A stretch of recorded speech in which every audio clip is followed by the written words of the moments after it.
بسم اللہ الرحمن الرحیم۔ السلام علیکم ورحمۃ اللہ وبرکاتہ۔ معزز ناظرین، سورہ ملک کی فضیلت پر ایک بڑی ہی خوبصورت حدیث آپ کے ساتھ شیئر کرنے جا رہا ہوں، جس کو امام ترمذی نے اپنی سنن میں نقل کیا ہے حضرت عبداللہ ابن عباس سے۔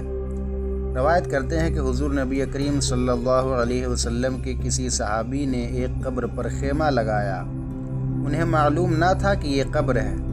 اچانک پتہ چلا کہ یہ قبر ہے اور اس میں کوئی آدمی سورہ ملک کی تلاوت کر رہا ہے، یہاں تک کہ پڑھنے والے نے جو قبر کے اندر تھا اس نے مکمل سورہ ملک کو پڑھ دیا۔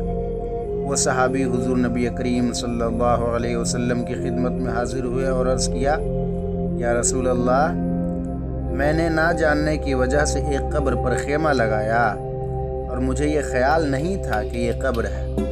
اچانک میں نے سنا ایک آدمی قبر میں سورۃ الملک کی تلاوت کر رہا ہے، یہاں تک کہ اس قبر والے نے مکمل سورت کو پڑھا۔